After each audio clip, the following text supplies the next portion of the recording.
자녀 서포트에 올인하는 문화 없어지지 않는 한 노후 문제 절대 해결 안 됩니다. 결혼주택 자금까지 부모가 지원하는 나라가 도대체 어디 있습니까? 자식은 결혼하면 남이다. 가까운 남. 의지하는 순간 비참해진다.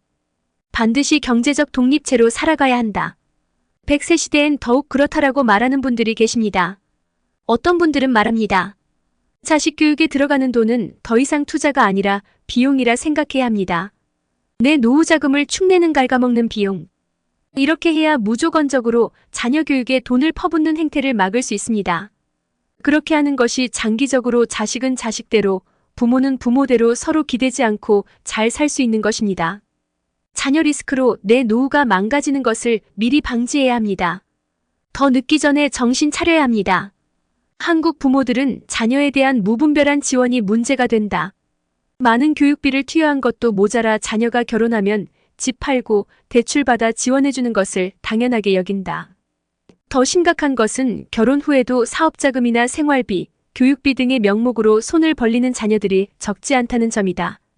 이렇게 되면 아무리 노후 계획을 탄탄하게 세웠다 해도 무용지물이 된다. 자녀들 등살에 부모의 노후 계획이 흔들리는 슬픈 이야기들은 도처에 넘쳐난다. 유전유효 무전무효라거나 미리 재산을 안 주면 시달려서 죽고, 찔끔찔끔 주면 졸려서 죽고, 다 주면 굶어 죽는다는 우스개마저 나돈다. 그렇다면 자녀 리스크를 피하려면 어떻게 해야 할까? 은퇴 전문가들의 조언을 종합해보자. 첫째, 자녀에게 경제적 자립심을 갖게 해주고 금융 재테크 교육을 하는 것이 명문대 졸업장보다 훨씬 중요하다. 자녀가 스스로의 힘으로 살아갈 수 있도록 키워야 한다는 얘기인데, 그러려면 부모 스스로도 자녀에 대한 집착에서 벗어나야 한다. 특히 저성장 시대에는 여건에 맞게 소비를 조절하고 절약하는 능력이 절실해진다고 강조한다. 둘째, 목돈은 가능하면 현금 흐름으로 바꾸라고 조언한다. 노인의 재산을 호시탐탐 노리는 세력은 도처에 있다며 목돈 그 자체가 폭탄 같은 위험물이라고 말한다. 목돈을 연금이나 배당 수익이 나오는 형태로 묶어놓으면 자녀건 사기꾼이건 손 뗄 수 없고 노인은 시간을 자신의 편으로 만들 수 있다는 것. 셋째, 부모의 자산 상태와 노후 계획에 대해 자녀들에게 정확히 설명해주고 부모의 노후도 소중하다는 점을 공유해야 한다. 부모 재산 소유권은 부모에게 있다는 점도 명확히 해둔다. 선진국이라고 하면 몇억 원의 노후 자금을 마련하고 있는 나라가 선진국이다라고 생각하기 쉽다.